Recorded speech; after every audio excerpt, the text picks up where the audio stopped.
Бәріне сәлем оқушылар, қалайсыздар? Бүгінгі күндеріңізге сәттілік. Бүгін біз сіздермен бірге өте қызықты әрі маңызды тақырыппен танысатын боламыз. Ол бізде қан топтары. Жалпы қан ол адамның өміріне маңызы зор, ерекше рөл атқарады. Ал ендеше бәріміз бірге үйренейік, бірге бастайық, оқиық. Бірақ сабақты бастамас бұрын біздің сабағымыздың мақсатымен танысып алайық. Бүгін біз адамдағы қан топтарды, олардың айырмашылығын және маңызын білетін боламыз. Сабақтың соңында сіздер қан топтарын ажыратып, донор және рецепттің сәйкестігін білетін боласыздар, және де қан топтарына байланысты есепті шығаратын боласыздар. Ендеше кеттік, оқушылар. Дайынсыз ба? Жалпы бірінші қан дегеніміз не? Осыған ақпарат бере өтейік. Қан бұл адам мен жануарлар организміндегі ерекше сұйық ұлпа болып табылады. Ол бүкіл денеге оттек, қоректік заттар, гормондар мен қалдық заттарды тасымалдайды. Бізде қанның негізгі үш қызметі бар, тасымалдау, қорғаныш және реттеу. Келесі ол бізде қан топтары. Қан топтары ол адамның қанындағы эритроциттің бетінде болатын арнайы ақуыздық заттар, яғни антигендер, және де плазмадағы антиденелерге байланысты бізде анықталады екен. Келесі сіздерге сұрақ. Сіздер өз қан топтарыңызды білесіздер ме? Мысалға, менің қан тобым екінші қан топ. Әлемде көп кездескен қан топтардың бірі болып саналады. Бірақ егер сіздер өздерінің қан топтарыңызды білмесеңіздер, арнайы анализ тапсырып, қан топтарыңызды білсеңіздер де болады. Жалпы адамның қаны бізде неге белгілі бір топтарға бөлінеді?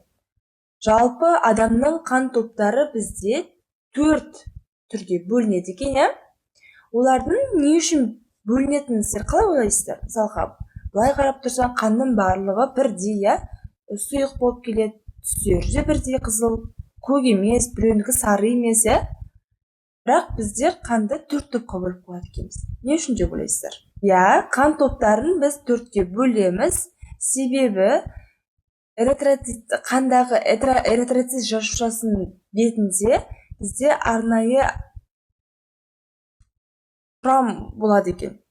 Сол бізде оқушылар қан топтарына, яғни 4 қан тобына бөледі.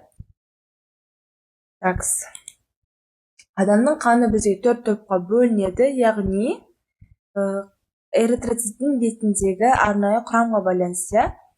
Мынау А0 деп тұрғанымыз, яғни 0 деп тұрған қан тобымыз, ол бізде бірінші қан тобы болып табылады екен.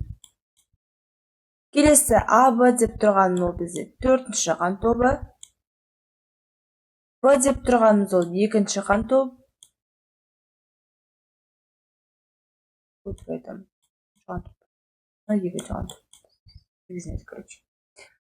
Жалпы қан тобы 4 топқа бөлінеді деп айттық. Бірінші топ ол 0 деп белгіленеді, яғни антигені жоқ, антиденесінде альфа және бета антиденелері болады екен. Екінші қан тобымыз ол бізде антигені А болып табылады, ал антиденесінде бізде бета антиденесі болады екен. Және үшінші ол В тобы, ол кезде антигені бізде В болады, антиденесінде альфа антиденесі болады. Және төртінші А-В тобында бізде антигені А және В болады, ал антиденесі болмайды екен. Келесі қан топтарын біз қалай белгілейміз? Соны белгілеп шығайық, оқушылар. Бірінші қан тобын біз жаңа мына жерде айтып кеттік, алдыңғы слайдта. Бірінші топта бізде антиген жоқ, және антиденесі альфа және бета. Осы антигенге байланысты, яғни эритроциттің бетіндегі антигенге байланысты, біз қазір оларды белгілейтін боламыз. Сонымен, бірінші қан тобында бізде антиген болмағандықтан, бізде бірінші қан тобы осылай G0 деп белгіленеді екен. Ал екінші қан тобымыз, слайдқа оралайық, қарайық. Антиген А болады екен. Сол себепті де біз екінші қан тобымызды Ж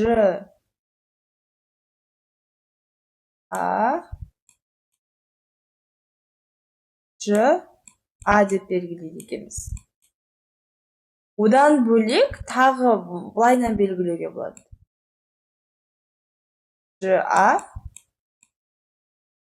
Ж0 деп. Және де жаңағыдай, дәл осы сияқты үшінші және төртінші қан тобын белгілейік, иә достар? Оқушылар.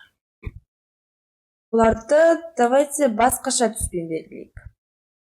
Үшінші қан тобы бізде В антигені болғандықтан ЖВ деп белгілейміз оқушылар. Ал енді агглютинация ұғымымен танысатын болсақ, жалпы агглютинация дегеніміз ол қанның ұюы немесе тұнбаға түсуі болып табылады. Өзімнің қан тобымды таппай, басқа қан тобты өзіме салатын болсам, менде агглютинация. Яғни осы кезде донор және реципиент деген екі ұғымды біз шығарамыз. Яғни бізде бірінші қан тобы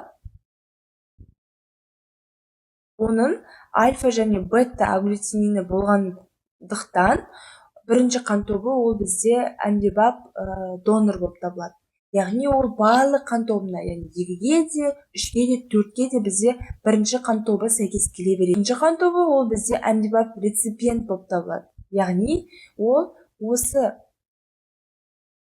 қан топтарының барлығын өзіне қабылдай алады.